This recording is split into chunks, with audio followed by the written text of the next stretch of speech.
노비 외집으로 가짜의 삶을 사람 취급받지 못하는 노비이기에 자신을 죽일지도 모르는 주인집에서 먼저 다가와준 하나씨. 노비로 살던 이전과 달리 그녀의 얼굴. 정숙한 세일즈의 후속 드라마 옥시부인전. 임지연 첫 사극 드라마 옥시부인전. 노비 외지부 옥태영으로 신분 상승. 위험천만한 가짜의 삶 시작. JTBC 토일 드라마 정숙한 세일즈의 후속 드라마가 벌써 정해졌다. 맡은 장르물마다 임팩트 제대로 남겨주는 배우 임지연의 차기작 옥시부인전. 영화 간신 외에 사극물에 나온 걸 본 적 없는데 임지연표 첫 사극 드라마 되시겠다. 조선시대 여성 서사물이라 주연의 캐스팅에 더욱 더 심혈을 기울였을 텐데 매 드라마에서 명장면 여러 남겨주며 연기력 갱신 중인 배우 임지연 주연이라 연기는 말해 뭐해. 주연을 맡은 배우의 첫 사극 드라마이자 JTBC가 5년 만에 선보이는 월메이드 사극이니 특히 사극물 좋아하시는 분들 본방사수하시길. 주연인 배우 임지연 외에 그녀를 도와주는 예인 천승희 역을 맡은 배우 추영우가 함께하며 두 사람 사이의 애틋한 멜로도 선보일 예정이다. 그 외에 반짝반짝하는 주조연 배우들과 감초 역할 제대로 해줄 조연 배우 군단들까지 대기. 노비 외집으로 가짜의 삶을 사는 여인이라 누군가에게 걸리면 당장 죽어도 이상하지 않을 상황이기에 구덕이도 그녀를 돕는 천승희도 위험할 수밖에 없어 더 애틋할 수밖에. 노비인 구덕이에겐 결코 허락되지 않는 평범한 행복. 주인이 때려 죽여도 굶어 죽여도 사람 취급받지 못하는 노비이기에 언제 죽어도 이상하지 않을 처절하고 슬픈 운명이다. 제 꿈은 늙어 죽는 것입니다. 맞아 죽거나 굶어 죽지 않고 곱게 늙어 죽는 것. 그래서 구덕이의 꿈은 그냥 평범하게 자신에게 주어진 명대로 살다 죽는 것이다. 하지만 그마저도 쉽지가 않은데 자신을 죽일지도 모르는 주인집에서 도망친 구덕이에게 신분과 상관없이 먼저 다가와준 하나씨. 아마 그 아씨가 진짜 옥태영이 아닐까 싶다. 아마 아씨에게 선물 받은 가락지 덕에 죽었을 듯한 아씨를 대신해 가짜의 삶을 사는 나는 도망친 노비 가짜 옥태영입니다. 자신을 옥태영으로 받아들여준 상황에 진짜 옥태영이 되기로 마음먹은 구덕이.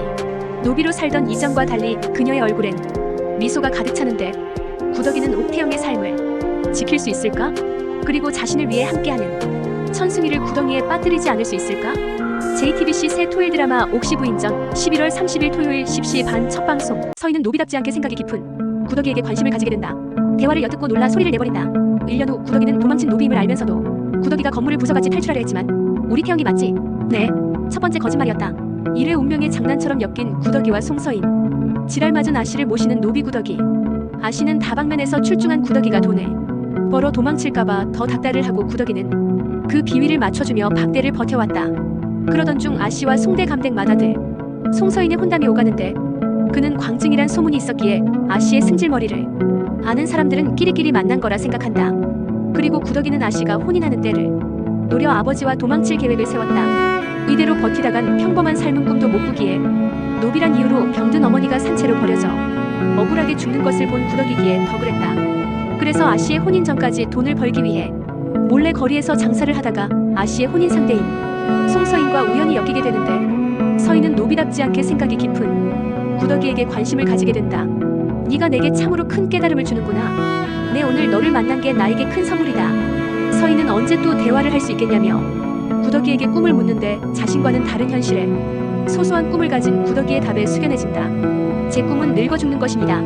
맞아 죽거나 굶어 죽지 않고 곱게 늙어주는 것. 발목이 잘리거나 머리채가 잘리지 않고 그저 사는 것이요. 자기 생각만 했다며 서인은 사과하고 장사를 제대로 못한 구덕이를 위해 선물이라며 자신의 머리 장식을 떼어줬다. 그날 밤 구덕이는 바닷가 작은 집에서 자유를 얻어 아버지와 함께 사는 모습을 꿈꾼다. 하필이면 태어나 처음으로 내 마음을 흔들어버린 이가 혼담이 오간 여인의 몸종이라니 운명의 장난이 따로 없구나. 내 너와 같은 신분이었다면 곧바로 내 마음을 고백했을 텐데. 그리고 송서인은 자신의 마음을 흔들어버린 구덕이를 생각하며 쉬이 잠 이루지 못했다. 서인은 아씨의 인성을 문제 삼아 혼인을 파토내고 돈을 벌기 위해 그 집에 전을 구우러 갔던 구덕이는 아씨에게 들킬까? 숨어있다가 대화를 엿듣고 놀라 소리를 내버린다. 그러자 서인이 구덕이와 붙어먹어 자신의 혼사가 파토난 거라 오해한 아씨. 아씨는 구덕이를 멍석마리에 좁혔고 죽이려다 말고 가족이 되어보자며 구덕이를 아버지의 방에 들여보내기로 한다. 그리고 구덕이는 자신 때문에 같이 맡고 있는 아버지에게 계획대로 하자며 도망치자는 신호를 보냈다. 대감의 방에 들여보내진 구덕이는 낫으로 공격했고 도망치기 전 아씨에게 그동안 참았던 말을 내뱉었다. 하늘 아래 죽어 마땅한 사람은 없어. 그리고 더러운 건 너야. 곧장 쫓기는 신세가 됐지만 사정을 아는 다른 노비들이 도망을 도와준다. 집안에 난리가 난 뒤 출생의 비밀을 알게 된 서인. 서인은 업둥이라 그동안 어머니가 대면한 줄 알았는데 기생과 아버지 사이에서 난 자식인 걸 깨닫고 그 길로 집을 나왔다. 떠나기 전 구더기를 보고 가려 했던 서인은 쫓기는 상황을 알게 되고 추노꾼에게 잡혀 생지옥 속에 살게 될 구더기를 도우려 자신의 자금을 추노꾼에게 주며 도망을 도왔다. 구더기는 아버지와 행복하게 살기 위해 같이 도망을 쳤지만 돈꾸러미를 잃어버린 아버지는 죄책감에 자신이 짐이 될 거란 생각으로 혼자 떠나는 것을 선택한다. 1년 후 구더기는 도망친 노비임을 알면서도 자신을 받아준 주막에서 일을 하며 지낸다. 그리고 일을 하던 중 묵어가게 된 옥태영을 만나게 되는데 그녀는 다른 양반들과 달랐다. 가족기에 책임을 지고 베푸는 것이 맞다고 하는 신분에 상관없이 차별 없이 대하는 사람이었다. 그래서 구더기는 자신이 도망친 노비임을 밝혔고 그럼에도 태영은 자신과 동무가 되는데 아무런 방해가 되지 않는다며 다가섰다. 이후 태영이 떠날 때가 되고 이모처럼 지낸 주막 주인은 옥대감에게 구더기를 받아달라 부탁해 구더기는 양녀가 될 기회를 얻는다. 동무가 필요하단 태영의 입김이 있기도 했지만 성품이 어진 아비 밑에 어진 딸인 듯 구더기는 태영에게 가락지를 선물 받고 자신은 가진 게 없다며 뭘 해줘야 되냐 묻는데 나를 위해서는 아무것도 하지마. 앞으로는 뭘 하든 너를 위해서 해.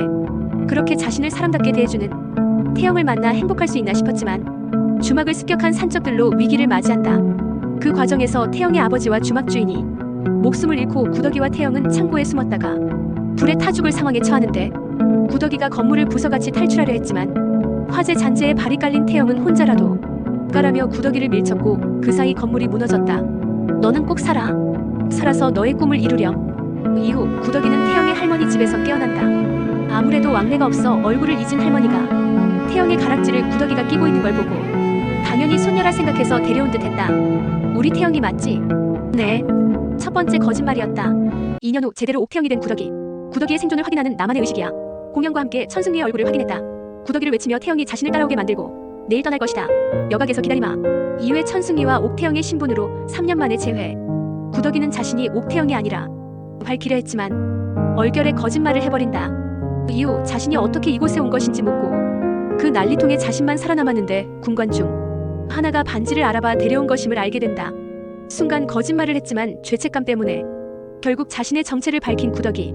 구더기는 자신의 딱한 사정에 양딸로 삼아주겠다 하여 비단옷과 반지를 받은 것이라며 자신은 주막에서 일하던 종이었다 말한다. 그리고 범인을 잡을 실마리가 없어 고군분투하는 마님을 위해 나섰다. 범인은 화적대이고 자신이 얼굴을 알고 있다고 화적대를 잡을 때까지만 태영이로 지내거라. 그래서 마님은 도망친 노비라고 하면 다른 이들이 구더기의 말을 믿지 않을 테니 당분간 옥태영으로 지내는 것을 허락했다. 그리고 마님은 노비로 지냈지만 글도 쓰고 읽을 줄 알고 영민하여 뒷얘기하기 좋아하는 동네 여인들에게 답신으로 한방 먹여주는 구더기를 좋게 보게 된다. 얼마 지나지 않아 화적대도 잡아 처벌했고 이후 마님은 떠나려는 구더기를 붙잡았고 옥태영으로 살아도 좋다고 완전히 허락한다. 내 이름은 옥태영이다. 지금부터 옥태영으로 살 거라. 아씨 대신 살았으니 그 죄값을 치러야지. 결코 쉬운 일은 아닐 게야. 평생 쓰개치마를 벗삼아야 할 테니까 머리에서부터 발끝까지 태영이가 되거라. 누구에게도 들키지 말고. 2년 후 제대로 옥태영이 된 구더기. 늘 쓰개치마를 눌러쓰고 얼굴을 가리고 다니는 터라 마을 여인들은 또 추문을 만든다. 송서인은 그 사이 예인 천승이가 되어 있었고 여전히 구더기의 안전을 바라며 곳곳에 붙은 구더기의 용모파기를 뜯어낸다. 순정남 스트리트. 구더기의 생존을 확인하는 나만의 의식이야. 천승이는 전국을 돌며 태영이 있는 마을에도 오는데 배기에게 천승이가 그냥 전기수가 아니라 이야기도 직접 쓴다는 얘기를 듣고 그걸 읽은 뒤 놀란다. 구더기와 송서인의 얘기였기에. 그래서 공연을 보러 가자는 배기와 함께 그의 공연을 직접 보러 찾아간다. 자신이 했던 말을 그대로 대사로 읊는 공연과 함께 천승이의 얼굴을 확인했다. 그리고 공연이 끝나갈 무렵 앞으로 달려나온 천승이 또한 태영이 된 구더기를 알아본다. 하지만 이제 옥태영으로 살아야 하는 구더기기에 그녀는 혹 뒤쫓아올까 다급히 돌아섰다. 배기는 태영이 분명 천승이를 알고 있다. 눈치챘고 아니라는 태영에도 나서서 천승이와 만날 수 있게 큐피트를 자처했다. 태영이가 된 구더기를 안고 싶었는데 냉랭해 보이는 태영에 선뜻 뻗지 못한 승희. 너가 여기 이러고 사는 줄도 모르고 바닷만 헤매고 다녔다. 저를 왜 찾는 것입니까? 책을 봤다면 알았을 텐데 내가 너한테 한눈에 마음이 갔다는 것을 고작 2번입니다. 단 한 번의 만남으로도 영원히 못 잊는 사람도 있는 법이야. 그저 반가워하는 승희와 달리 태영은 자신의 얘기를 글로 쓰고 찾아다니면 위험해질 거라 생각 못했냐 화를 내는데 3년을 하루같이 널 향해 불타올랐는데 넌 어찌도 이리 얼음장 같단 말이냐? 생각하니까 짜증나네. 너 그럼 너 이거 관자 왜 몸에 달고 다녔어? 태영은 서인이 준 관자가 구더기로 살 때 가장 좋았던 기억이지만 그게 서인을 향한 그리움은 아니라며 자신의 감정을 잠재웠다. 그리고 서로 잘 살고 있는 것을 확인했으니 그걸로 됐냐며 승희가 더 다가서지 못하게 했다. 하지만 승희는 다시 찾아와 부르지 말란 이름 구더기를 외치며 태영이 자신을 따라오게 만들고 그녀의 꿈이라는 바닷가에서 함께하면 좋을 미래를 꿈꾸기도 한다. 그래서 같이 떠나자 제안하는데 나는 네가 영원히 너로 살길 바란다. 영원히 숨어 사는 것은 너답지 않아. 내일 떠날 것이다. 여각에서 기다리마. 돌아간 태영은 시신이 된 백이를 마주한다. 자결이라지만 머리가 깨져 있는 게 누군가 죽이고 위장한 게 분명했다. 아들과 어울렸다며 송씨 부인이 벌인 짓인 게 뻔했지만 노비라 어찌할 수 없는 상황. 백이는 개돼지가 아니야. 백이는 하나밖에 없는 내 동무다. 다른 노비들은 그저 슬퍼할 뿐 아무것도 못하고 태영이 대신 나서려는데 막심은 괜히 나섰다가 누군가 알아보기라도 하면 큰일이라며 막는다. 명심해. 너는 진짜 태영 아씨가 아니여. 차라리 승희를 따라가라는 막심의 태영은 아씨의 꿈을 이뤄야 한다며 제안을 거절했다. 도련님도 저를 지우세요. 구더기는 2년 전 주막에서 불에 타 죽었습니다. 제가 이뤄야 할 꿈은 제 꿈이 아니라 아씨의 꿈이지요. 이제야 너답다. 그 사이 막심은 딸을 잃은 게 억울해. 송씨 부인을 찾아갔다가 매질 당할 위기였는데 멈추라며 나선 옥태영. 아래 것 관리 잘하지 그랬냐는 송씨 부인에 태영은 아들 관리 잘하지 그랬냐며 맞섰다. 그리고 백이를 살해하고 자결로 위장했다며 현감에게 재수사를 요청했고 예상외로 현감은 관아가 나서 재수사를 하겠다는데 하지만 재산으로 취급되는 노비 살해 문제에 죄목이 밝혀진다 해도 시원하지 않을 결말이 예상된다. 태영은 신분을 망각하고 관아에 담을 넘는다. 윤겸은 맞서 싸울 외지부를 찾아야 한단. 재산을 다 줘도 부족하다며 거절했다. 태영과 그 집안을 모욕한다. 저는 진짜 제가 아닙니다. 3회 태영을 외지부의 길로 이끌어준 성윤겸 혼례 직전. 제 이름은 옥태영입니다. 구더기는 2년이 지난 지금도 자신을 붙잡으려 용모파기가 곳곳에 붙은 걸 알면서도 죽은 백이와 억울한 막심을 위해 나서서 옥태영이라고 자신의 신분을 밝혔다. 그리고 현감에게 억울함을 고해 백도강의 식솔들을 모두 잡아들이고 그 과정에서 죽은 백이가 자결이 아니라 타살의 정황이 있음을 제거만으로 밝혀낸다. 청수연 양반들은 지방자치기구인 유양소의 힘을 약화시키려 현감이 백도강 일가를 잡아들인 거라 뜻을 모으고 잘못이 있든 없든 이번 싸움에서 이겨야 한다며 의욕을 불태웠다. 그래서 백이의 억울한 죽음을 밝혀줄 증거들이 하나둘 사라지고 막심 또한 양반을 무고죄로 고발했단 이유로 추포되는데 사건이 무고로 결론나면 막심은 무고죄가 확실해져 죽음을 면할 수 없는 상황이었다. 권력 집단에 홀로 맞섰다가 억울한 것을 밝히는 건 둘째치고 막심이까지 잃을 상황이 되자 태영은 신분을 망각하고 관아의 담을 넘는다. 그리고 그곳에서 천승희와 꼭 닮은 얼굴을 가진 사내 현감의 아들 성윤겸을 만나게 된다.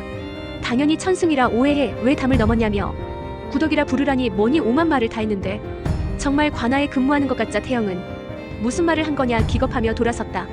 지난 3년간 꾸준히 유양소의 문제를 시정해달라 요구해왔던 옥태영.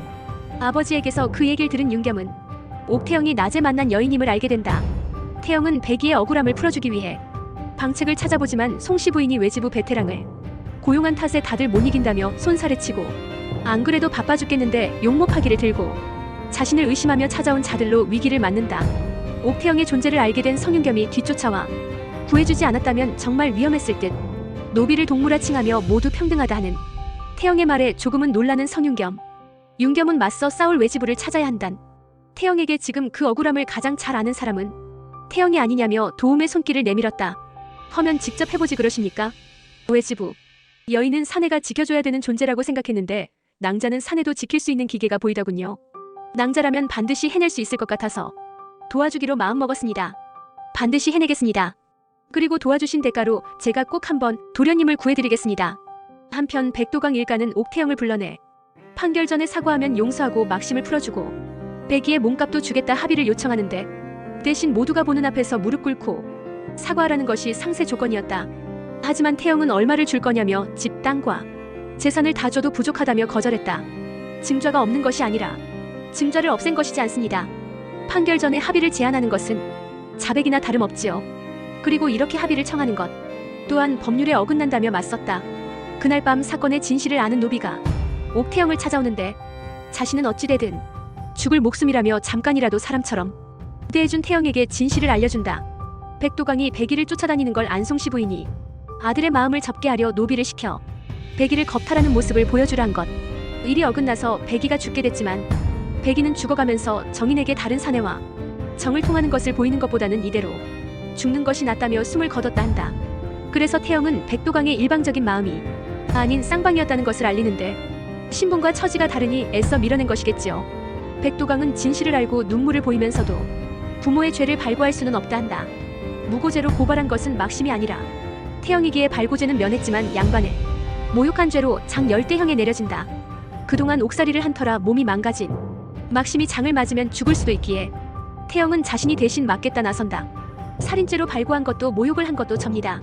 그 죄로 인해 벌을 받아야 한다면 제가 맞는 것이 마땅하니 제가 맞게 해주십시오. 제가 죽였습니다. 백이는 제 정인이었습니다. 그 난리통에 눈을 질끈 감고 있던 백도강이 자신이 범인이라며 죄를 뒤집어쓰고 자백한다. 그래서 판결이 미뤄지고 현감은 유양소가 본분을 잃고 자신들의 이익을 위해 행동하며 노비의 잘못을 처벌하고 관비를 사사로이 부린 것을 문제 삼아 다시 그리할 경우 국법에 따라 벌할 것이라며 어명이 내려왔다 경고했다. 외집으로서의 첫 승리를 축하합니다. 처음이자 마지막입니다.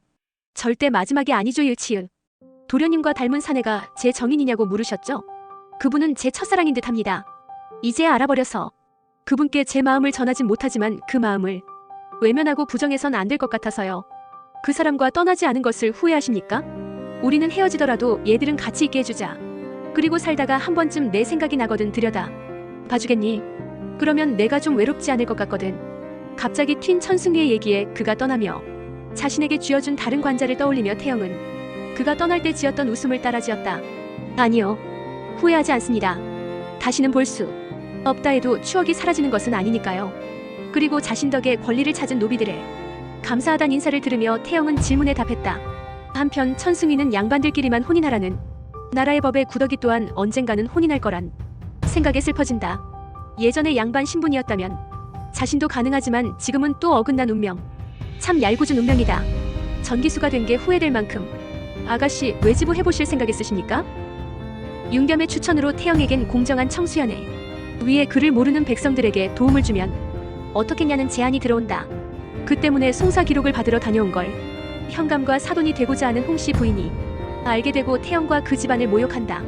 참는 것은 오늘이 마지막입니다. 그래서 태영은 그동안 근거 없는 소문으로 떠들어도 진실이 아니기에 참았는데 앞으로는 모욕죄로 처벌받게 할 거라며 맞섰다. 우연찮게 그 대화를 엿듣게 된 성윤겸은 그간 망설였지만 태영과 혼인을 하고 싶다. 결정을 내렸고 이젠 태영이 망설인다. 만약 혼례를 했다가 자신의 신분을 들킬 경우 성씨 가문까지 처벌받을 것을 염려한 것. 그 때문에 허운서를 보내지 않자 성윤겸이 어째 답을 주지 않는 것인지 물으러 오는데 그러면서 왜 태영을 택했는지 말한다. 저는 제가 알고 있는 모든 여인들 중에서 낭자가 제일 좋습니다. 답을 듣고 나니 더 안 되겠습니다. 결코 세상에 알려져선 안 될 비밀이 제게 있다면요. 숨기세요. 아무도 모르면 들립니다. 허면 저에게 말해주세요. 제가 지켜드리겠습니다. 비밀을 간직할 수 없다면 공유하라며 자신이 지켜주겠다는 성윤겸에 만류하면서 진실을 알리려는 태영. 그런데 노비란 신분을 밝히기 직전에 주인이던 소혜가 눈에 들어온다. 저는 진짜 제가 아닙니다. 저는 김낙수 나리의 여식인 소혜 아씨의 몸. 얜 또 어디서 소문 듣고 여기 윤겸이 혼례를 거절하는 이유를 오해할까봐. 저 또한 혼례를 원치 않았습니다. 저는 잘 모르겠습니다. 이렇게까지 하셔야 하는지. 조선시대의 소수자를 향한 시선. 책임을 물어 현감은 관직은 물론 재산도 뺏겼다. 사회 성윤겸의 비밀 성소수자였다. 역당으로 몰려 풍비박산. 도련님께서 혼례하고 싶은 사람은 제가 아닙니다. 분열증 행세를 할 정도로 제가 싫으신 겁니까? 그게 아니라 저는 윤겸이 혼례를 거절하는 이유를 오해할까봐 자신의 비밀을 밝히려던 태영은 이곳까지 찾아온 소혜 아씨를 보게 된다. 마주하게 되면 좋은 꼴을 볼 리가 없기에 태영은 윤겸을 이끌고 다급히 돌아섰고 아까 못다한 자신의 비밀을 털어놓았다. 그 와중에 자신이 싫어서 거절한 게 아니란 것에 조금은 안심하는 성윤겸. 그리고 그는 비밀을 발설할까 걱정되냐 물으며 자신의 비밀도 공유해 태영을 안심시켰다. 저 또한 혼례를 원치 않았습니다. 나는 여인을 품을 수 없습니다. 이 비밀이 밝혀지면 저 또한 죽음을 면치 못하겠지요. 윤겸이 둘이 혼례를 올리는 게 서로가 살 수 있는 방안이라 하자 태영은 받아들였다. 내가 상상했던 것보다 훨씬 곱다. 구더기도 혼례를 올릴 거란 생각에 미련 가득하던 천승위는 혼례를 보러 오는데 구더기의 얼굴만 보고 가려 했지만 신랑의 얼굴도 보자는 쇠똥이의 윤겸을 본 승위는 자신과 닮아 있어 깜짝 놀란다. 왜 날 닮은 자랑 혼례를 했을까? 혹시 나를 잊지 않으려고 그런 건가? 그리고 거기에 또 다른 의미를 두기도. 현감의 며느리가 된 태영은 외지부 일을 시작한다. 태영은 그를 모르는 양민들을 속여 노비로 만들고 문제가 되지 않게 관아에 인이 찍힌 계약서를 만든 일당들을 알게 되고, 그래서 조사 후 현감에게 보고를 올렸다. 그러던 중 태영은 잠시 들린 윤겸이 옷 갈아입는 걸 우연히 보고 어깨에 낙인을 보게 되는데, 혹 낙인에 대해 물어도 되냐 하자 윤겸은 다녀온 후 알려주겠다며 나간다. 그리고 윤겸은 현감이 아이들을 노비로 만들어 팔아넘기려던 일당을 급습하는 데서 발견된다. 그들이 팔려는 계획을 알려준 것도 윤겸인 듯했고, 그 장소에 나타나 같이 도왔는데, 그 과정에서 복면이 풀리고 태영에게 자신의 얼굴을 내어 보이고 만다. 다음날 자신의 진짜 비밀을 밝히는 윤겸. 설마 역모라도 꾸미는 것입니까? 저는 이곳 애심단의 단주입니다. 어깨에 낙인은 단원이라는 것을 뜻하며 저 같은 아이들을 구해서 보호하는 일을 하고 있습니다. 이곳의 아이들이 모두 소수자라는 말씀이십니까? 예. 윤겸은 성소수자로서 자신과 같은 처지 아이들을 거둬 혹시 모를 위험에 대비해 스스로를 지킬 수 있게 무술을 가르치고 있었다. 단지 다르다는 이유로 죽임을 당하는 아이들을 두고 볼 수 없습니다. 반드시 다름을 받아들여주는 그런 세상을 만들어갈 겁니다. 저는 잘 모르겠습니다. 이렇게까지 하셔야 하는지. 하늘 아래 모든 사람은 평등하다 하셨지 않습니까? 그런 부인이라면 이해해줄 거라 생각했습니다. 그러던 중 윤겸과 뜻을 같이 하던 해강이 성소수자임을 들키는데, 망나니 양반 자제들이 유양소로 끌고 가려는 걸 태영이 나서 관아로 데려가게 한다. 유양소로 가면 바로 차명을 시킬 것이기에 소식을 들은 윤겸은 당장 구하러 가려다 태영이 막아서자 흥분하는데, 부인이 생각하는 약자는 노비 한정입니까? 왜요? 부인이 노비 출신이라서요? 어찌 그리 말씀을 하십니까? 미안합니다. 네, 너무 절박하여. 해강이는 내가 처음으로 구한 아이였습니다. 조선시대의 소수자를 향한 시선이 고울리 없기에 관아에서도 차명이 내려지고, 윤겸이 나서려던 찰나에 태영이 나서준다. 외지부 옥태영 변론하겠습니다. 어찌 다르다는 이유로 법에도 없는 차명을 집행한단 말입니까? 태영은 비슷한 상황에 조정에서 차명을 내리지 않았단 판결을 내세워 형을 뒤집었다. 한편 좌수 이충일은 운봉산에서 발견된 금들을 빼돌리려 아이들을 노비로 만들어 이용하려다 덜미가 잡힐 위기에 놓인다. 하지만 무술을 가르친단 애심단에 대한 정보가 그에게 흘러들어가고 이충일은 애심단에 역당으로 잡아들여 자신의 위기를 넘기려는데, 역당이든 아니든 진실은 중요치 않았고 그는 해강을 죽여 역당으로 몰았다. 그 때문에 어깨에 낙인이 역당의 표식이 된다. 그러면서 현감도 아들의 비밀을 알게 됐다. 소수의 아이들을 위해서 왜 이런 짓거리를 한 것이냐 말이냐. 저도 그 아이들과 같으니까요. 살려고 그랬습니다. 살리려고 그랬습니다. 살아갈 방도를 찾은 것뿐입니다. 끝까지 감추고 살았어야지. 현감은 이제라도 낙인을 지우고 아들로 남편으로만 살아가라는데 윤겸은 그럴 수 없다고 맞선다. 그리는 못합니다. 전 아들이자 남편이기 이전에 애심단의 단주입니다. 넌 이제부터 내 아들이 아니다. 당장 이곳을 떠나거라. 그래서 현감에게 내쳐진다. 과정이야 어찌됐든 아비에게 내쳐진 건 어째 천승이와 비슷. 집을 나선 뒤 윤겸은 낙인을 확인하는 관원들에게 쫓기게 되는데, 기가 막히게 천승이가 나서서 도와준다. 그 덕에 성윤겸은 떠났고 태영은 현감댁으로 돌아가 언젠가 돌아올 윤겸을 기다리겠다 하는데, 현감은 떠나라 한다. 자신이 무사하지 못할 것을 예상하고 내보내려 한 듯했고 곧 역당들을 잡지 못했단 책임을 물어 현감은 관직은 물론 재산도 뺏겼다. 소식을 들은 승희는 태영이 걱정되어 태영은 같이 지내자며 붙잡았다. 승희에게 매정하게도 무슨 상관이냐 한다. 너를 향한 마음이 줄어들 거다. 굳어가 안 된다. 눈 뜨거라. 오해나는 네가 누구보다 행복하길 바라는 사람인데. 여전히 애틋한 송서인, 아니 천승희. 아들의 비밀을 알게 된 뒤 역당을 잡지 못했단 이유로 삭탈관직당하고 가산이 몰수된 현감은 충격으로 쓰러졌고 결국 생을 마감한다.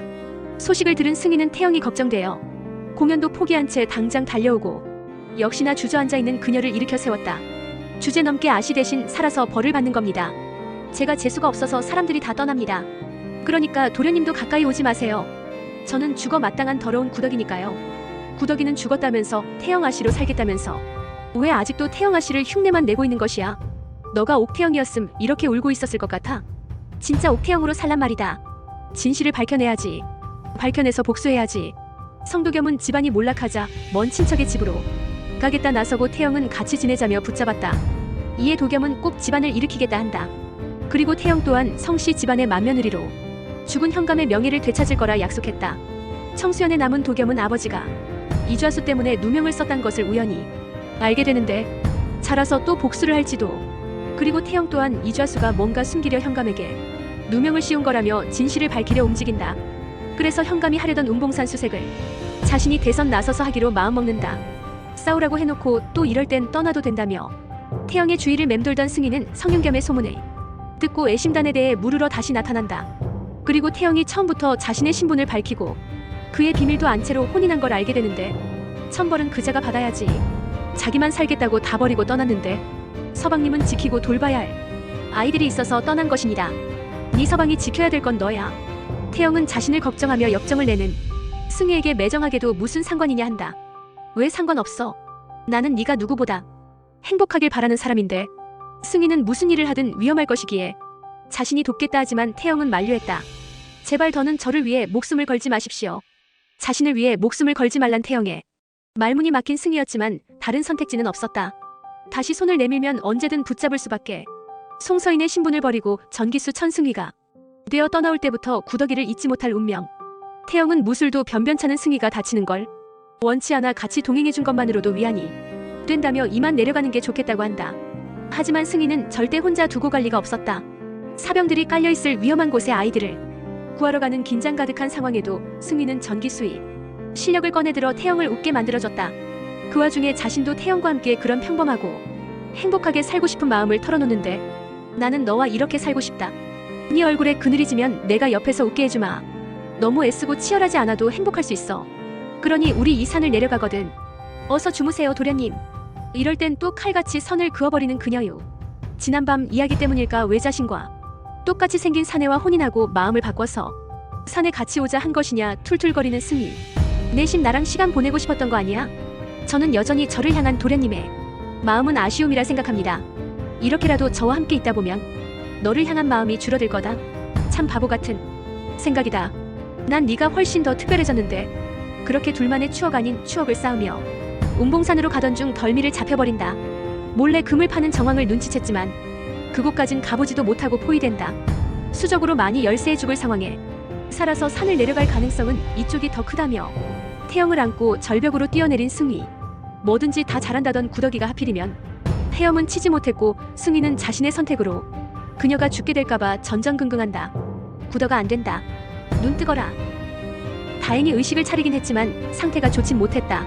뒤쫓아올까봐 근처 주막으로 가지도 못하고 불도 피우지 못한 채 태영의 체온은 계속 떨어지는데 너랑 한날 한시에 같이 죽는데 더 없는 기쁨이지.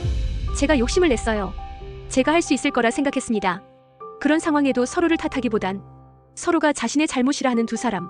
이 얘기를 하던 중 태영은 다시 의식을 잃고 혹여나 잘못될까봐 승희가 간절하게 이름을 계속 부르는 와중에 웬 무리가 둘을 향해 온다. 왠지 아군? 일 것 같은데. 여튼 승희는 태영을 지키기 위해 칼을 꺼내들며 칼춤을 추기로 마음먹었다. 어떻게 도망쳤는데 다시 붙잡히는 신세가 된다. 그래서 이저수의 판결은 예상과 다르게 흘러갔다. 가져가야지. 구더기 유품인데.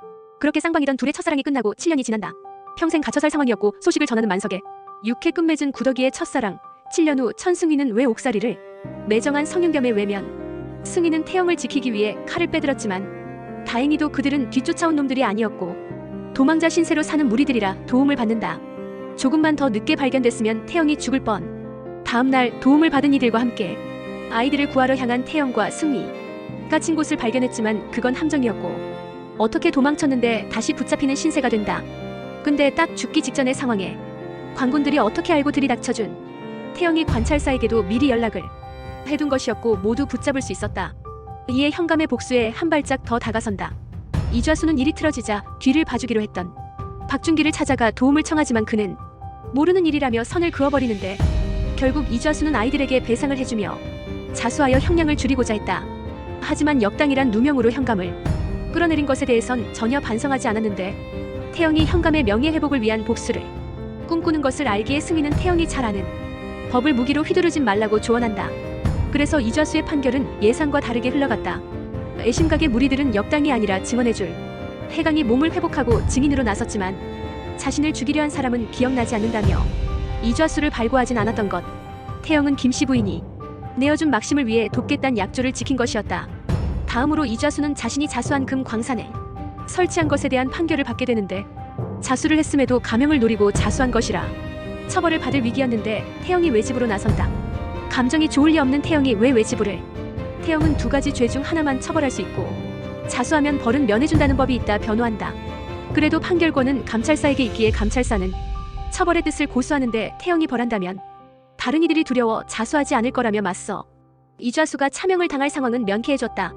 이좌수는 면직당하는 약한 벌을 받게 되고 태영을 찾아 왜 자신을 변호한 것이냐 묻는데 태영은 자신이 외집으로 나선 것은 아버님의 뜻이었다 답한다. 아무리 원수라도 법은 모두에게 평등해야 한다고 가르쳐줬었기 때문. 이에 이충일은 현감의 가산을 모두 돌려줬다. 승희는 떠나기 전 자신이 줬던 관자를 돌려받고 태영은 굳이 챙겨가야 하냐며 아쉬워하는데 가져가야지. 구덕이 유품인데 나를 나로 살게 해주었던 내가 몹시도 연모했던 여인이었다. 앞으로 다시 아씨 마님을 찾지 않겠습니다. 그럼 부디 행복하십시오. 외지부 마님. 이제 구덕이 옥태영으로 완벽히 탈바꿈한 태영을 위한 배려 차원이었고 태영 또한 전기수에게 기대어 자신의 답을 대신한다. 그 종사관 나리께 좀 전해주시겠습니까? 그 종사관 나리는 여인의 첫사랑이 맞습니다. 처음엔 신분과 처지가 달라 외면했고 그 다음엔 해야 할 일 때문에 거절했지만 주신 선물을 늘 간직했고 추억했고 그리워했노라. 그렇게 쌍방이던 둘의 첫사랑이 끝나고 7년이 지난다. 그 사이에도 사라진 서방 성윤겸은 감감무소식.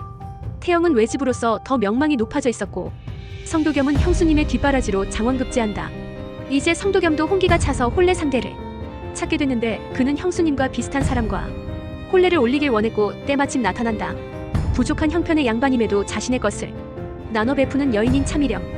태영과 윤겸이 미령을 좋게 보는 가운데 미령은 외지부 일손이 부족하면 자신이 도우면 안 되겠냐고 나서는데 다들 도와줘서 너무 고마워. 얘기 세워나가면 어떻게 되는지 알지. 둘 사이에 스며든 것은 모두 차미령의 계획이었다. 이렇게 계략을 꾸미는 것 보면 좀 위험할 듯한. 애쓰고 치열하지 않아도 행복할 수 있어. 7년이란 시간이 지났지만 태영은 행복한 삶 속에 이따금씩 첫사랑 천승희가 떠오르기도 한다. 그래서 그가 지필한 책으로 그의 안부를 대신했는데 어느 순간 책도 안 쓰고 공연도 안 한다는 소문이. 그리고 곧 그 이유를 알게 된다. 천승희가 남의 공연장에 낫을 들고 뛰어들어 폭행, 협박, 살인미수로 옥에 갇혀있단 것. 무슨 이유에서인지 배상하지 않겠다며 버텨 평생 갇혀 살 상황이었고 소식을 전하는 만석에 주저하던 태영은 외지부 일을 맡겠다 한다. 그 사이 천승희도 혼례하고 아들까지 있다고 걱정 말라 하자 왠지 씁쓸해지는 옥태영. 그래서 청수연을 따라 나루터로 향했는데 우연히 감감무소식이던 성윤경을 보게 된다. 태영은 간절하게 서방님을 외쳤지만 성윤겸은 모른 척 외면하는데 사랑 없는 혼례였다 해도 자신의 집안을 일으킨 태영에게 너무한 거 아니오. 만석이를 통해 말을 전하며 내외를 한다. 태영은 천승희가 책을 도난당했단 것을 나는 구덕이 하나면 족하다. 그리고 그녀의 비밀이 밝혀진다.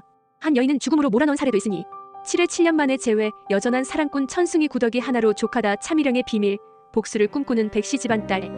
멀쩡히 살아있으면서 연통 하나 없었던 데다 자신의 부름도 외면한 성윤겸에 옥태영은 마음이 무너져 내렸다. 하지만 천승희를 구하려 길을 나선 것이기에 만석이와 함께 다시 길을 나선다.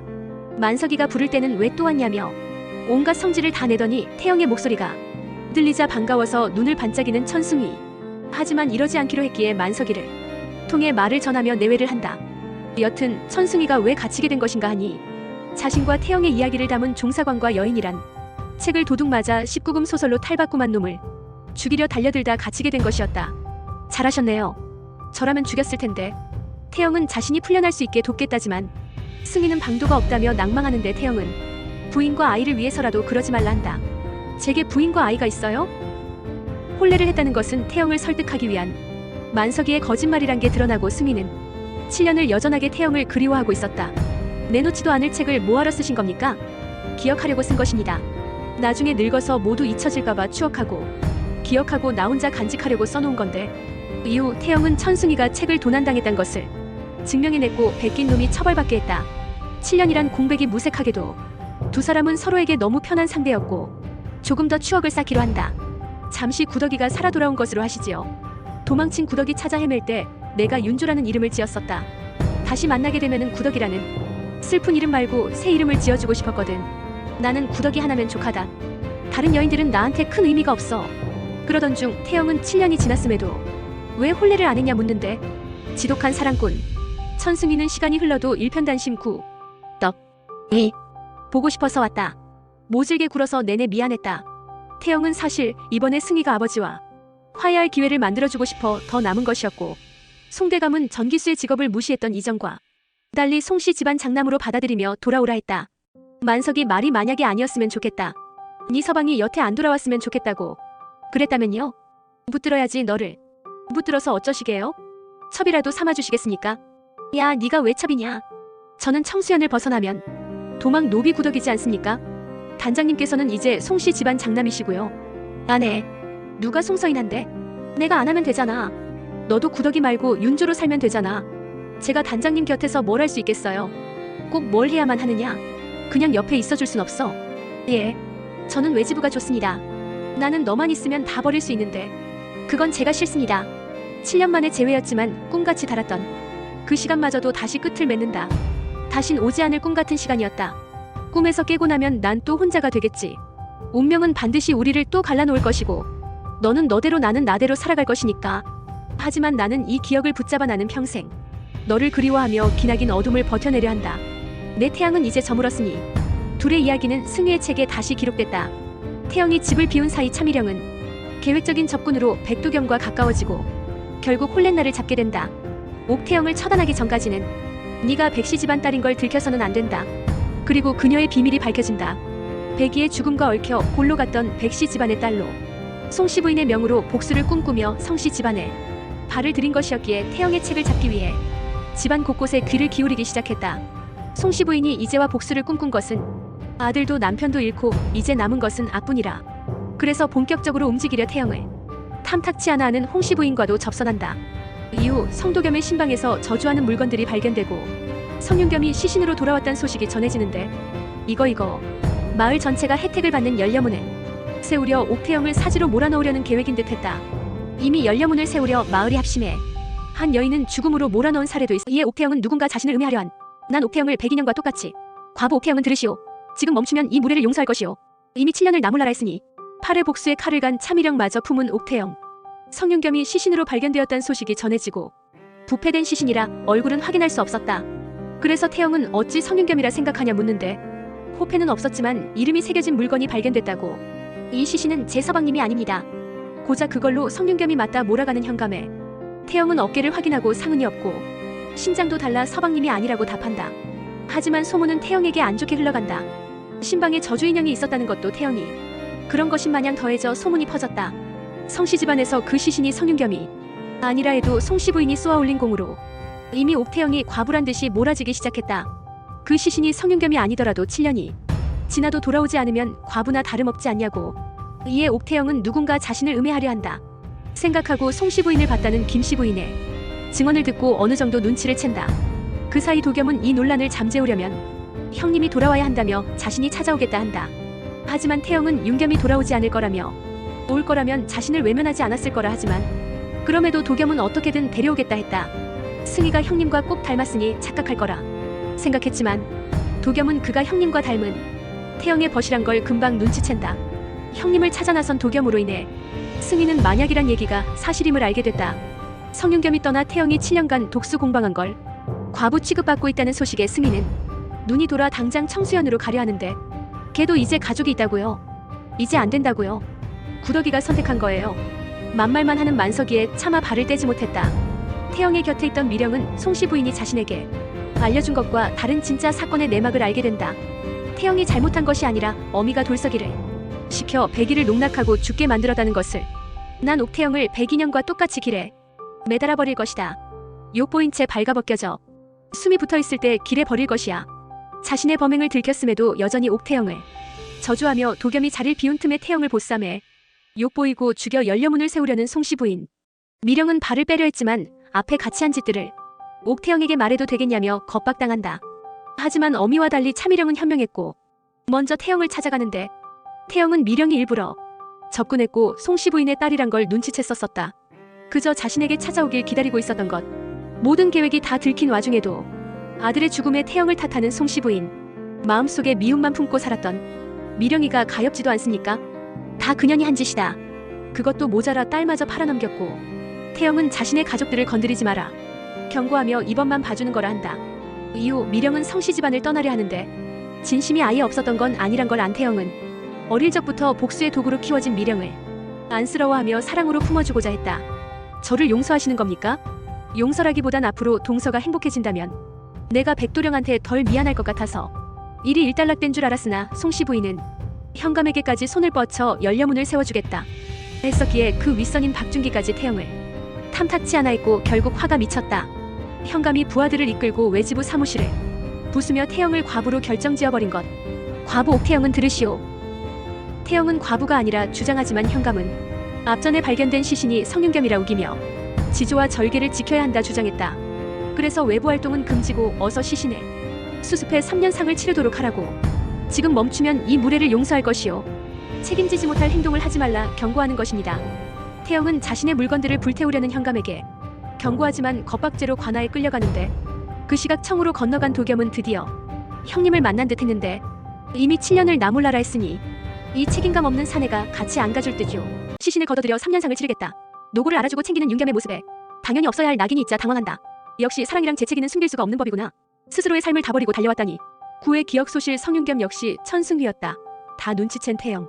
송씨 부인의 계략으로 외지부 사무실도 망가지고 알 수 없는 시신까지 윤겸으로 걷어들여 과부라 인정해야 될 위기에 놓인 옥태영. 끌려간 와중에도 태영은 법을 읊으며 현감의 잘못을 지적하는데 현감은 되려 부부된 도리를 저버린 태영이 강상죄를 지었다며 가둬야겠다고 한다. 날 과부로 만들어 연려문을 받기 위해 설마 살인까지 한 겁니까? 결국 현감은 자신의 힘을 이용해 태영을 옥에 가뒀고 시신을 걷어 3년상을 치르든 옥에서 미쳐 울부짖다 죽든 선택하라 한다. 송씨 부인은 도겸도 없고 태영도 없어 비워진 집에 찾아가 아무것도 모른 척 미령에게 인사하며 그곳에서 군림하기 시작한다. 미령에겐 자식의 도리를 운운하며 찍어 눌렀고 4명을 어기면 모두 얼굴에 낙인을 찍을 것이다.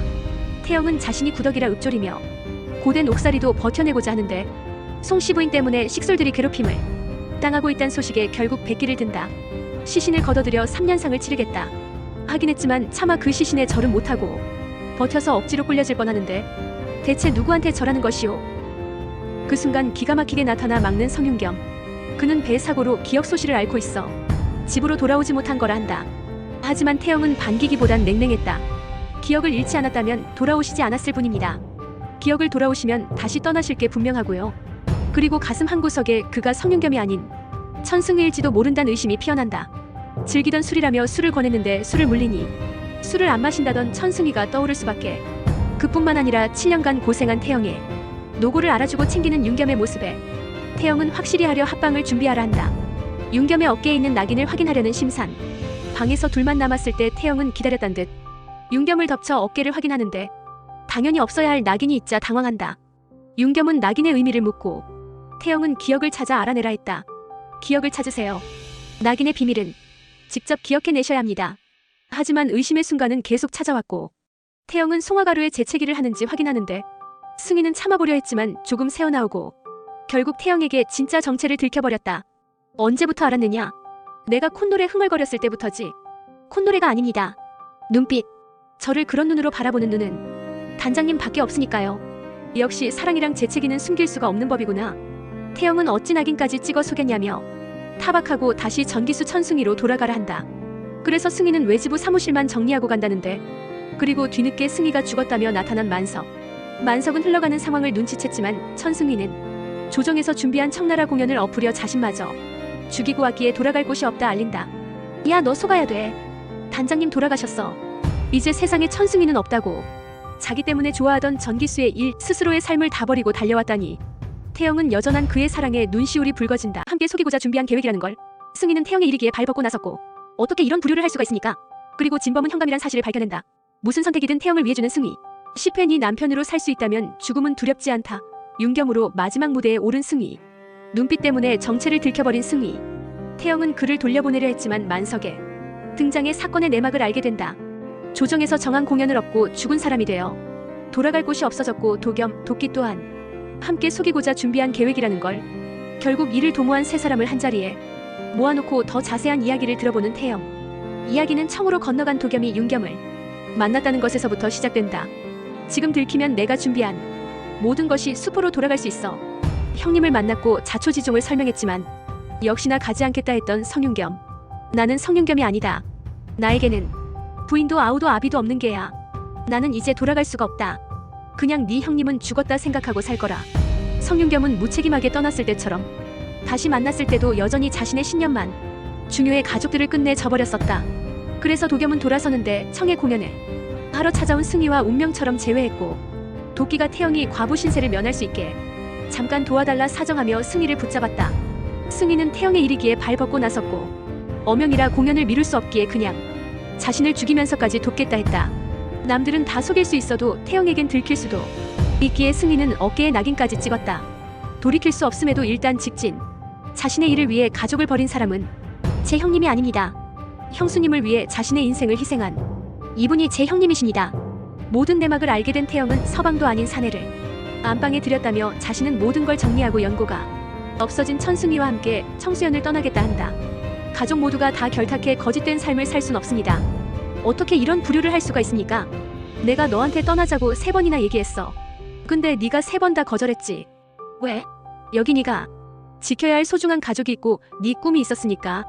난 너가 여기 갇혀있다고 생각했거든. 아니, 넌 여기가 나보다 소중했던 게야. 그래서 내가 왔잖아. 너한테 소중한 것들 지키게 해주려고.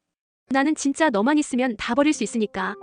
태영은 죽은 척 속인 천승희와 도망노비 구더기로 평생 벌 받듯이 쫓기듯 살면 좋겠다며 뭐라 하고, 승희는 소중한 것들이 다 여기 있으니 그냥 떠나지 않으면 되지 않냐 한다. 그러나 소중하니까 떠나려는 거라는 태영. 자신의 신분을 속이고 사는 것도 이렇게 힘든데 다른 가족들까지 위험하게 만들 수 없다는 것. 너 외지부는? 어차피 그 또한 진짜 태영 아씨 꿈일 뿐입니다. 한편 미령은 송씨 부인이 도겸에게 독을 먹여 죽인 뒤 태영에게 고통을 주려 한 걸 알게 된다. 그래서 문제의 독을 들고 그녀를 찾는데 그 후 송씨 부인 살인죄로 미령이 붙잡혔다. 그리고 태영은 윤겸이라 속였던 시신이 얼굴에 낙인을 찍은 돌석이란 것과 송씨 부인이 가짜 시신을 만들기 위해 돌석과 지내던 산채 사람들도 다 죽인 걸 알게 된다. 어머니가 지은 죄에 대한 벌은 제가 받겠습니다. 자네 오라버니도 부모님 벌을 대신 받았는데 자네마저 어머니의 죄를 뒤집어 쓰도록 내가 두고 볼 것 같은가. 독을 먹여 죽였다는 미령의 말과 달리 교살당해 죽은 듯한 송씨 부인의 태영은 살인 현장에 나가 살피고 미령의 외지부를 자처했다. 외지부로 나선 태영은 송씨 부인의 사인이 독살이 아닌 교사령이라고 밝혔고, 미령은 스스로 목숨을 끊은 어미의 죄에 대한 벌을 대신 받고자 자신이 독살했다는 것이라 한다. 그리고 진범은 현감이란 사실을 밝혀낸다. 실제 살인을 한 공범 지동춘까지 사건을 재구성해 목격자를 찾고 족적으로 공범까지 붙잡은 태영은 천성희 외지부. 하지만 두 사람의 뒤를 봐주고 있던 박준기와 좌상은 끝내 밝히지 못했다. 그래도 위장 연려문 사건을 파헤친 공을 인정받아 청수연과 태영에게 상이 내려져 연려문에 버금가는 명성이 뒤따르게 됐다. 외지부는 이제 아씨가 아니라 제 꿈이 되었나 봅니다. 이리도 아쉬운 것을 보니 왜 천승희를 죽이면서까지 왔냐고 물었지. 이렇게 행복해하는 모습 보고 싶었어. 자신 덕에 연려문에 희생당한 딸의 억울함을 풀었고 자신 덕에 청수연의 명성이 높아졌다. 칭찬하는 사람들의 욕심이 생기는 태영. 딱 한 번만 욕심내도 되겠습니까? 단장님을 진짜 남편 삼아 여기서 살면서 제가 하고 싶은 거 하면서 살아도 될지. 너는 모든 사람이 평등하다면서 어찌 그리 너한테만 가혹한 것이야. 남들 돕지만 말고 그만 희생하고 그만 용서하고 제발 너 하고 싶은 대로 하고 살거라. 아시지 않습니까? 저는 노비구덕이입니다. 나는 네가 노비일 때부터 존경했다. 스스로 개척해난 소중한 삶이다. 너는 충분히 그럴 자격했어. 무슨 선택이든 태영을 위해 주는 승희.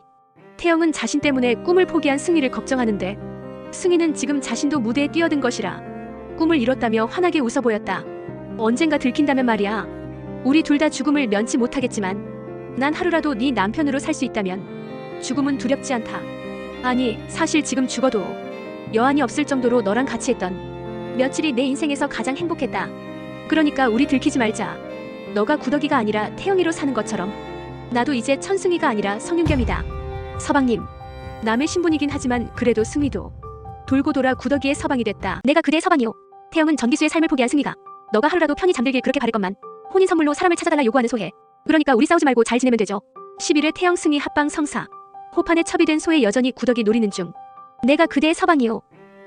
외지부 일을 계속하고 싶은 태영은 결국 승희와 청수연의 남기로 마음먹는다.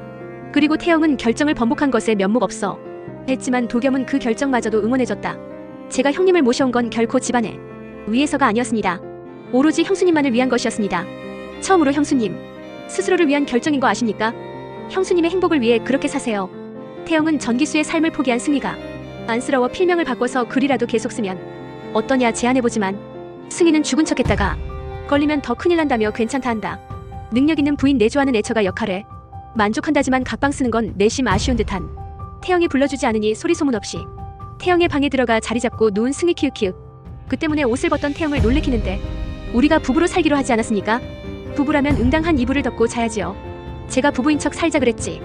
언제 부부로 살자고 그랬습니까? 승희는 흉내만 내면 들통난다며 손만 잡고 잔다고 버텨보지만 택도 없었다. 그리고 태영은 그를 대차게 쫓아냈지만 후회하지 말란 말에는 실수를 터뜨렸다.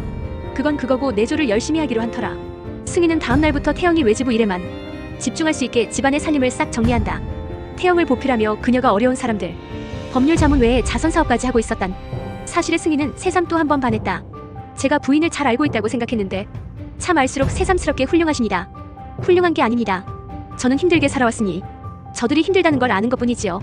그리고 합방을 포기한 줄 알았는데 만석이 장대로 천장을 뚫어놔 방을 쓸 수 없게 되자 얼결에 승희는 태영과 방을 같이 쓰게 된다. 합방 후 여전히 태영이 과거의 악몽에 시달린다는 사실을 알게 된 승희. 제가 부인만의 전기수가 되어드릴까요? 잠이 안 올 때면 자신의 책을 위안 삼아 읽곤 했다는 태영의 승희는 운봉산에서처럼 그녀만의 전기수를 자처했다. 너가 하루라도 편히 잠들길 그렇게 바랬건만 어찌 이렇게 힘들게 산 것이야.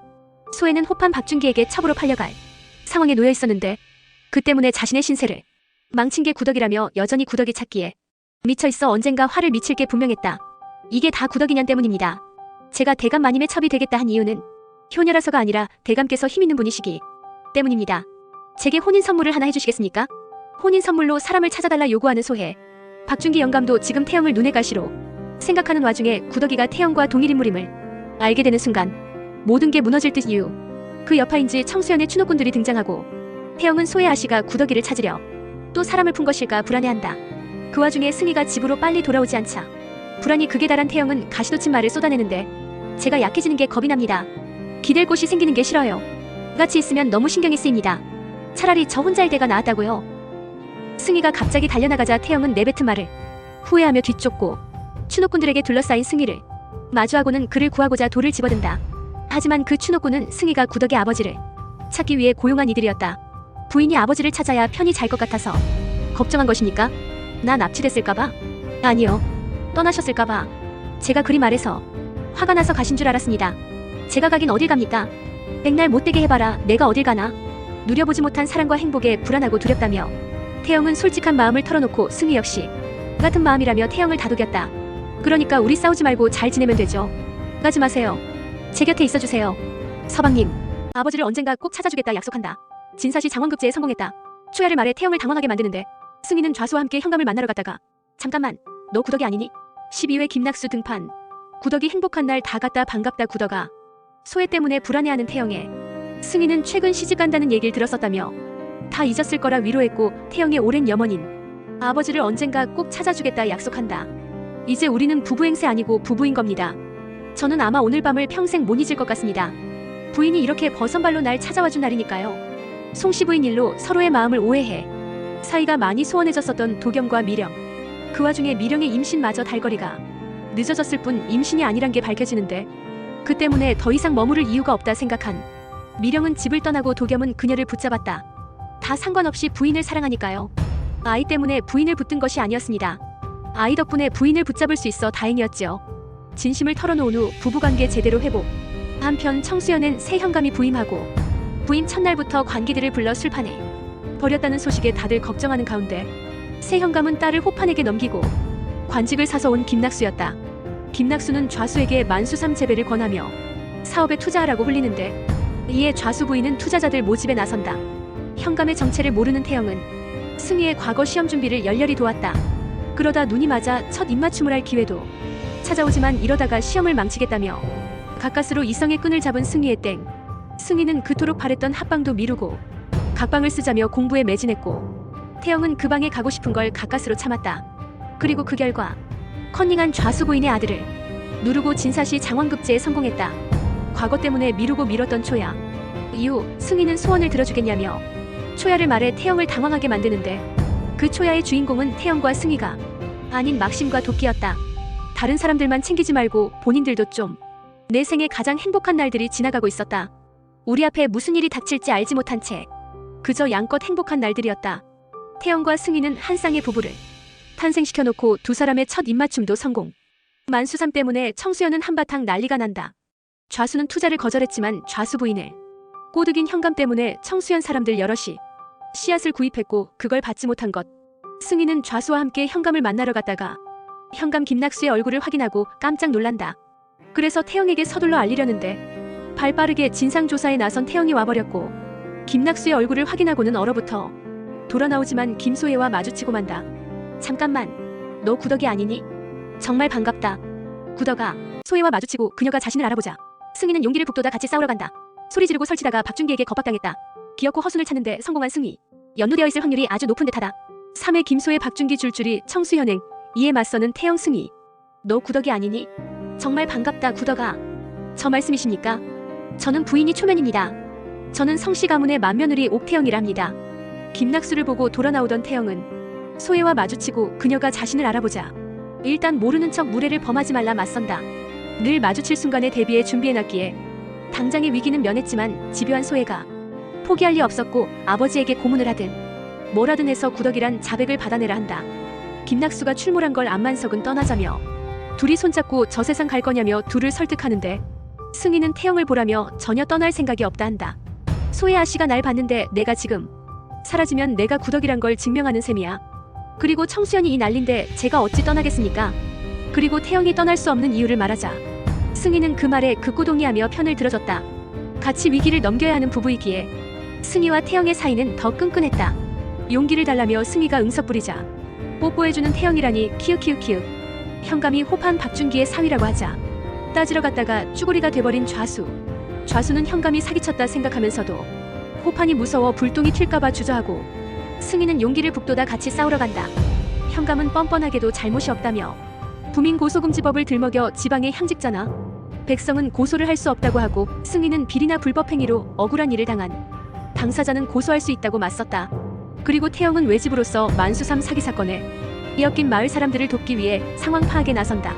이후 승희는 현감이 사기에 이용한 허순 의원의 행방을 찾기로 했고 태영은 마을 사람들에게 돈을 빌려준 대부업자에게 불법으로 이자를 더 붙인 것을 빌미 삼아 돈 갚는 시일을 미뤄보고자 한다. 소혜는 청수연의 태영이 도망 노비 구덕이라고 소문을 퍼뜨리고 다니며 김씨 부인에게 태영이 언제 나타나냐 묻는데 태영이 괜한 구설수에 휘말리지 않길 바라는 김씨 부인은 거짓말로 태영을 보호해줬다. 그리고 태영에게 소문에 대한 진실을 묻는데 태영은 병든 어미가 노비란 이유로 산채로 묻힌 것과 위태로웠던 노비 생활을 실토한다. 이에 김씨 부인은 아니길 바랬다면서도 그녀의 힘들었을 과거를 이해하며 자신은 지금 얘기를 못 들었다 있겠다 했다. 태영으로 잘 살아온 덕에 보답도 잘 받는 듯 소혜가 설치고 다니는 통에 수사가 진전이 없자 승희는 극본을 짜서 소혜를 한양에 올려보내려 한다. 만석이와 끝동이를 추노꾼으로 변장시켜 박준기 대감의 명으로 구덕이를 찾았다고 속였고 신나서 한양에 올라간 소혜는 어디냐며 소리 지르고 설치다가 박준기에게 겁박당했다. 한 번 말하면 조용히 말 들으라고 기어코 허순을 찾는데 성공한 승희. 좌수 부인은 그자를 보더니 허순이 아니라 하고 사기에 연루된 허순은 사칭범이었던 걸 알고 다들 낙심하는 가운데 박준기가 나타난다. 그년이 양반 행세를 하고 있었단 말입니다. 자신의 일을 방해하는 태영이 거슬리던 찰나에 그 옥태영이 도망노비라 주장하는 소혜의 말을 확인코자 청수연에 출몰한 것. 겸사겸사 그들이 파헤치고 다니는 사기 사건도 막을 겸 좌상의 곡간직이라는 호판이 이번 사기 사건 삼남지방에서 일어나는 비슷한 사기 사건들과 연루되어 있을 확률이 아주 높은 듯하다. 갑자기 청수연에 나타난 박준기의 태영은 열심히 키워놓으면 죄다 가로채서 지들 승희의 성장의 태영은 그를 더 받아들이고 일이 다 잘 풀리는 듯했지만 노예를 심은 땅에 홀로 잡혀가는데 박준기는 그녀가 노비란 14회 태영과 승희의 찐 첫날 밤 노예로 김낙수 쳐냈지만 구덕이로 체포됐다. 어떤 이유든 만수삼 사건에 개입되었다는 것을 스스로 증명한 셈입니다. 갑자기 청수연에 나타난 박준기의 태영은 무슨 이유든 사기 사건에 연루됐을 거라 확신한다. 그리고 어사로 내려온 덕후는 이번 사건뿐만 아니라 박준기와 연루됐을 걸로 의심되는 여러 사건들을 조사해보겠다며 태영에게 몸을 사리라 했다. 박준기는 김낙수에게 조용히 진행하라고 했더니 어사까지 불러들였냐 꾸짖고 김낙수가 올바른 인물이 아니긴 했지만 크게 사기판을 벌인 건 뒷배가 있기 때문이었다. 외지부께서 도망 노비라고 하던데요.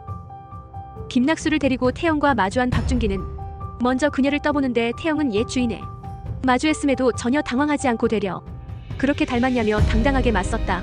그러자 박준기는 그럼 왜 거짓 정보로 소혜를 한양에 올려보냈냐 의심하는데 그때 김씨 부인이 나서 자신이 한 것이라 한다. 첩이 본처 노릇을 하며 이상한 소문을 내는데 그게 박준기에게 누를 끼칠 것을 염려한 거라고. 한편 진짜 허수는 태영이 기르던 노예이 가치를 알아봐주고 태영은 그걸 키워 한양에 팔아 청수연을 다시 살리고자 한다. 그래서 노예를 무상으로 나눠주고 그러면서 자연스레 명성도 더 높아졌다. 마을 사람들은 노예를 나눠받아 공동경작을 시작하고 박준기와 김낙수는 또 꿍꿍이를 꾸미는 듯했다. 열심히 키워놓으면 죄다 가로채서 지들 자금줄에 보태려는 심산인 게 안 봐도 뻔한. 한양에 간 태영과 승희의 거래는 성공적이었다. 한근의 열량으로 계약을 했고 독점이라 성금으로 6,000냥을 먼저 받아온다. 그래서 마을 사람들의 빚을 갚아 당장 급한 불은 끌 수 있었다. 그리고 물량을 채우지 못하면 배로 물어야 하니 노예 재배를 더 열심히 하라 다독인다. 웃음을 되찾은 사람들을 본 승희는 예인의 길을 포기했을 때 시름을 잊은 사람들의 표정을 못 보는 게 아쉬웠는데 이렇게 도우며 시름을 잊게 하는 것에 대한 기쁨을 찾았다고. 이제야 부인이랑 일심동체가 된 것 같아요. 허면 이제 우리 이불을 한 채만 쓸까요? 승희의 성장에 태영은 그를 더 받아들이고 승희의 답은 말해 뭐해. 바로 불 끄기로 화답했다. 제가 서방님을 얼마나 사랑하는지 말했던가요? 말한 적은 없는데 알고 있습니다. 합방은 진작했지만 찐 첫날 밤은 지금 일이 다 잘 풀리는 듯 했지만 노예를 심은 땅에 주인이 따로 있다는 청천벽력 같은 소식이 들려온다. 김낙수가 개간 허가를 계속 미루더니 서류를 위조해 2년 전에 개간 허가를 받은 솔기가 있다며 노예를 키우려거든 수익을 8대2로 나누라고 한 것. 진짜 땅 주인인 김노파가 땅 문서를 증자로 제출했지만 김낙수는 그걸 찢어버렸고 없던 문서가 이제야 나오는 게 말이 안 된다며 아들에게 장을 쳐 절름발이로 만들어버린다. 그 현장에 있던 태영은 싸워서 지켜낸 땅이란 말을 곱씹으며 다른 증자를 찾아 나서고 곧 관찰사에게 항소를 제기한다.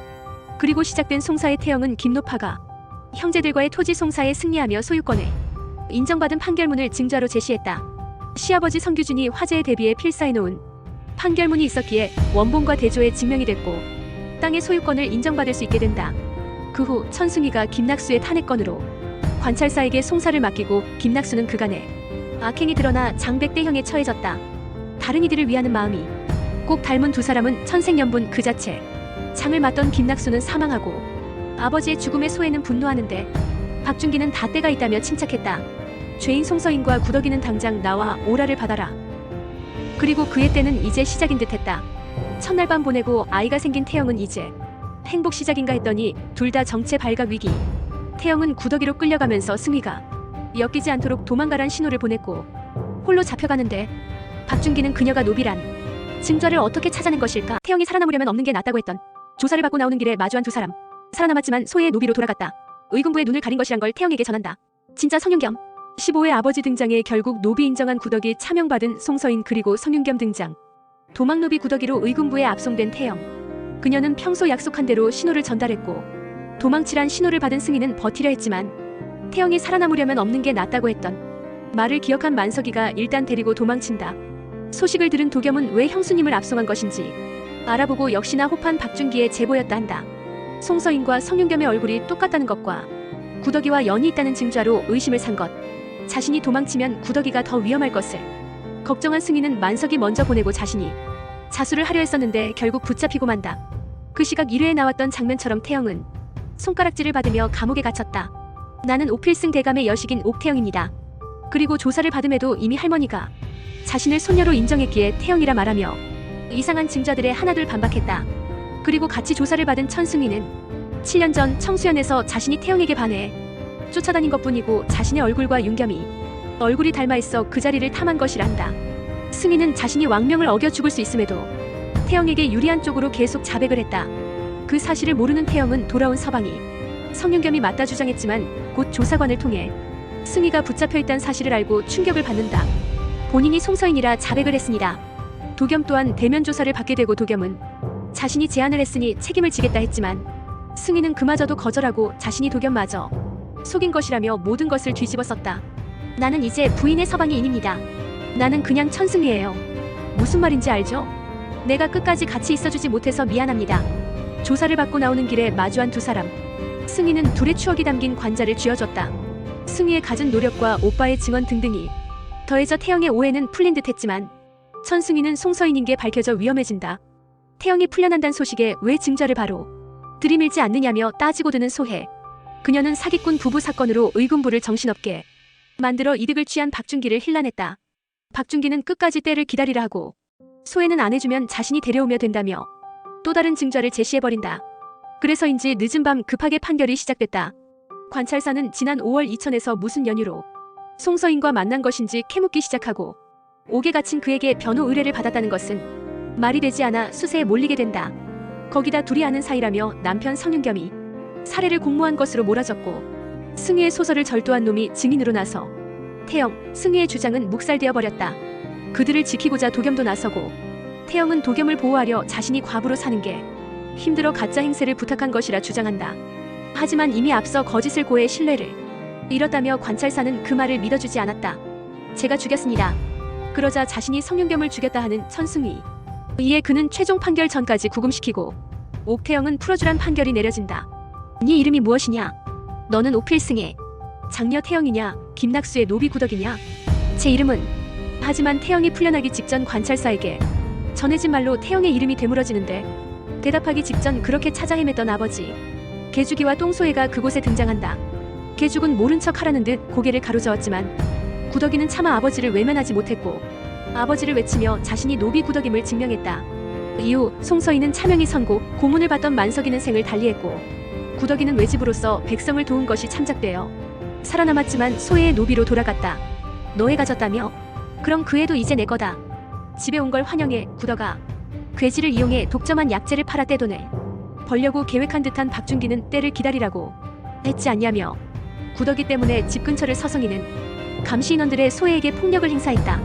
김씨 부인은 소애를 겁박해 가까스로 구덕이와 대면하고 괴질에 걸린 남편이 한 말 괴질이 도는 상황에 사기꾼 부부 일을 터뜨려 의군부의 눈을 가린 것이란 걸 태영에게 전한다. 성형감처럼 이용당하고 끝나선 안 되네. 그래서 구덕이는 박준기의 계획을 파헤치고자 먼저 괴질의 증상에 대해 물었다.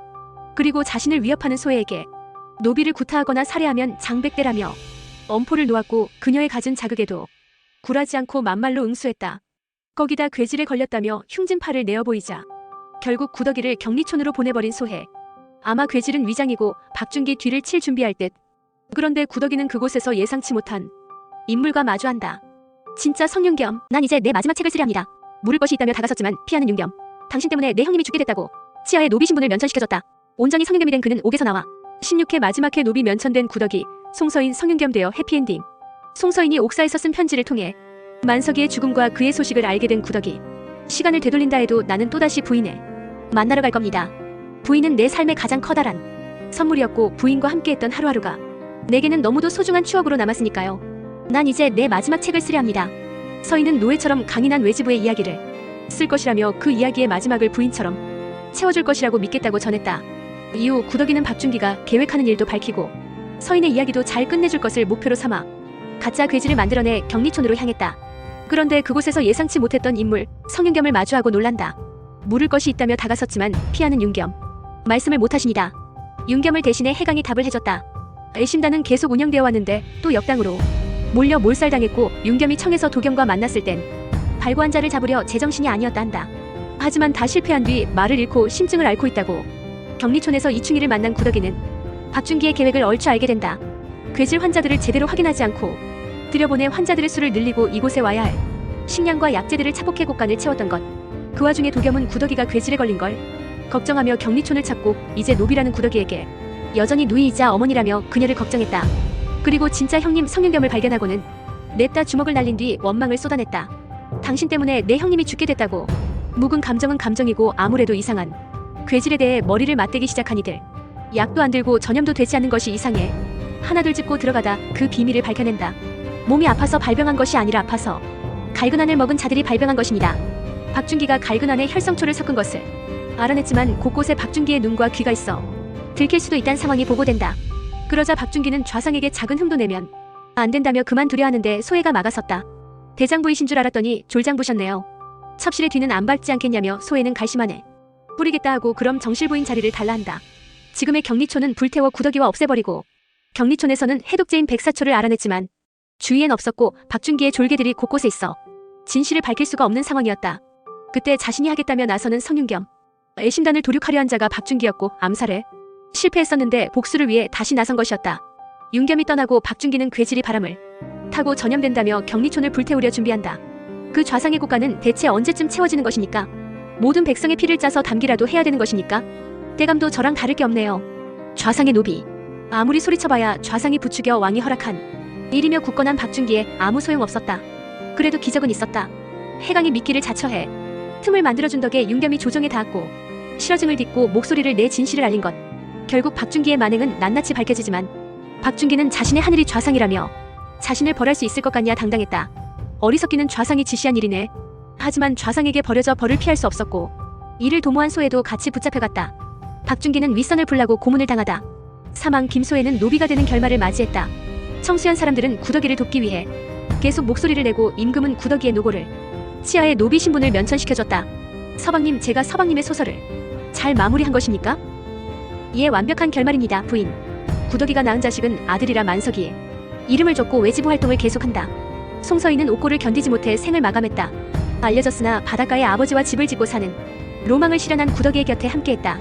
어떻게 된 것인가 하니 몸이 많이 쇠한 윤겸이 신분을 바꾸자며 송서인을 찾아갔었고 서인이 거절했지만 마지막 숨을 그곳에서 거뒀었던 것. 도와주시오. 아우가 또다시 형을 잃지 않게. 온전히 성윤겸이 된 그는 옥에서 나와 소설을 마저 완성했고 그거 바로 옥시부인전. 이 영상이 즐거우셨다면 구독과 좋아요로 다음 소식을 놓치지 마세요.